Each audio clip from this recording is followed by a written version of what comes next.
Bismillahirrahmanirrahim. Assalamualaikum warahmatullahi wabarakatuh. Alhamdulillah pemirsa TVMU dimanapun Anda berada, kembali hadir bersama kami dalam program Catatan Akhir Pekan TVMU. Seperti biasa menyajikan berbagai tema aktual berkaitan dengan persoalan keumatan dan kebangsaan. Dan juga seperti biasa hadir bersama kita secara virtual Ayahanda Profesor Dr. Dadang Kahmat, Ketua Pimpinan Pusat Muhammadiyah. Insya Allah akan berbagi selama 3 segmen ke depan bicara tentang tema yang akan kita angkat pada kesempatan kali ini. Dan pemirsa, pada catatan akhir pekan kali ini kita akan mengusung tema berkaitan dengan memaknai tahun baru Hijriah 1443 Hijriah yang jatuh 10 Agustus 2021. Dan langsung saja kita sapa Ayahanda Profesor Dr. Dadang Kahmat. Assalamualaikum Ayahanda. Waalaikumsalam warahmatullahi wabarakatuh. Apa kabar Ayahanda? Alhamdulillah, insya Allah sehat walafiat, insya Allah. Alhamdulillah. Kita kembali berjumpa dalam catatan akhir pekan, dan pada kesempatan kali ini di momentum tahun baru Hijriah, Ayahanda, kita bicara tentang bagaimana persyarikatan dan bagaimana pemirsa, warga persyarikatan dan masyarakat umat Muslim secara umum memaknai tahun baru Hijriah ini. Dan mengawali perbincangan kita, Anda mungkin bagaimana pandangan persyarikatan terkait bagaimana ikhtiar kita dalam memaknai tahun baru Hijriah sebagai momentum tahun yang menjadi langkah untuk hijrah pada kita, seperti kita tahu awalnya hadirnya tahun Hijriah ini, Anda. Ya, Bismillahirrahmanirrahim. Assalamualaikum warahmatullahi wabarakatuh. Alhamdulillah wassalatu wassalamu ala Rasulillah. Wala haula wala quwata illa billah. Ananda dan para pemirsa TVMU yang dirahmati Allah Subhanahu wa taala, kita di dalam menyambut tahun baru ini jelas bagi kita kaum muslimin berpedoman dalam surat Al-Hasyr, wal tandur nafsum ma qadamat ligat. Ya ayyuhalladzina amanu taqullah wal tanzur nafsum ma qadamat ligat wattaqullah innallaha khabirum bima ta'malun. Hai orang-orang yang beriman, hendaknya kamu bertakwa pada Allah dan juga melihat perjalanan masa lalu untuk persiapan masa datang dan bertakwalah kepada Allah. Di sini ada 2 takwa pada waktu pertama dan kedua. Artinya kita mengakhiri tahun itu harus dalam keadaan takwa. Terus kita dalam waktu itu mengevaluasi kejadian-kejadian yang lalu, merencanakan yang datang juga diakhiri dengan takwa kepada Allah Subhanahu wa taala. Yang menarik itu ada kata wala takunu kalladzina nasullah fa ansahum anfusahum ulaika humul khasirun. Jangan kamu menyerupai orang-orang yang lupa pada Allah. Kalau peringatan tahun baru masa itu orang banyak yang lupa pada Allah dengan mabuk-mabukan, dengan pesta-pesta, maka memperingati tahun baru Hijriah itu tidak seperti itu.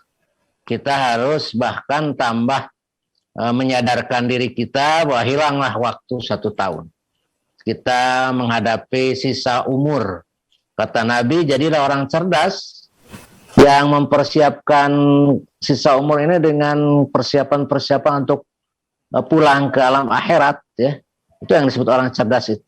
Orang bodoh itu ialah orang yang melupakan hari kembali. Ya. Ulang tahun itu atau tahun baru itu dianggap sebagai sebuah prestasi, lalu mereka lupa pada Tuhan, tidak mau bersyukur. Nah, bagi kita tidak seperti itu. Nah, tahun ini tahun huzni, ya, tahun kesedihan, karena kita masih ada dalam suasana wabah yang sangat mencekam, ya, yang banyak sekali korban-korban yang berjatuhan. Kita punya harapan tahun baru 1443 itu tahun yang lebih baik dari tahun yang kemarin. Khairum min amsi, lebih baik dari yang lalu. Kita berharap pada Allah tahun 1443 itu tahun bagi kecemerlangan, kesuksesan, dan rahmat Allah melimpah pada kita. Itu yang kita harapkan setiap tahun itu seperti itu, Ananda. Baik, Anda.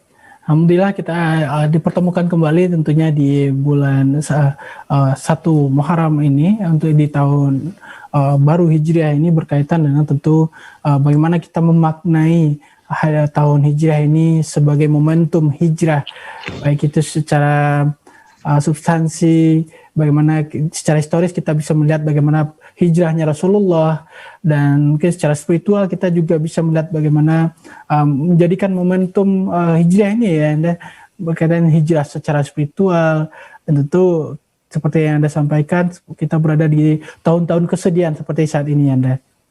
Ya, saya membaca surat An-Nisa ya. Wa ma yuhajjir fi sabilillah yajid fil ardi muraghaman fil ardi wasa'atan.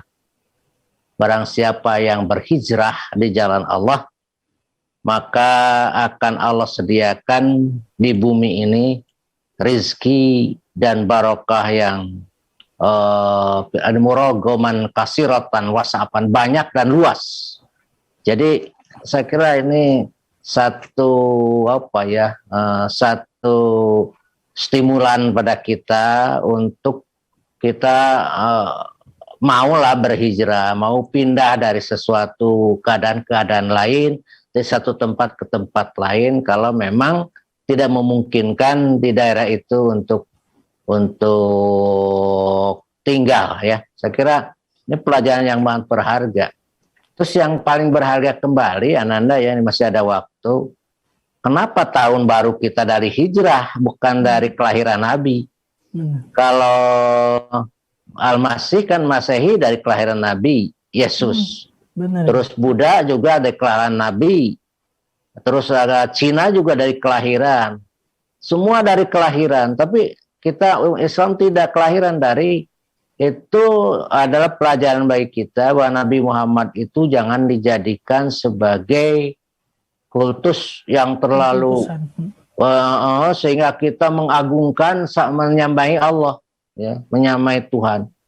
Kasus nabi-nabi terdahulu ialah dijadikannya mereka adalah sesembahan di samping Tuhan. Yesus, Siddhartha Gautama, dan itu semuanya menjadi sesembahan karena mereka terlalu kultus individu terhadap nabi-nabi mereka. Maka Islam mengajarkan daripada kepada Nabi lebih kepada perjuangan orientasinya, itu kepada usaha-usaha meningkatkan perbaikan keadaan. Akhirnya itu mungkin ada ya. Baik ya, Masya Allah, ini juga salah satu poin yang perlu menjadi perhatian kita bersama dan ditekankan kepada pemirsa warga Persyarikatan umat Islam tentunya, bagaimana penetapan tahun baru hijrah itu tidak pada momentum kelahiran Rasulullah SAW, melainkan momentum hijrahnya, momentum sebuah perjuangan Rasulullah, dan ini menjadi teladan bagi kita insya Allah. Baiknya, kita akan kembali saja berikut, dan pemirsa tetap bersama kami dalam catatan akhir pekan.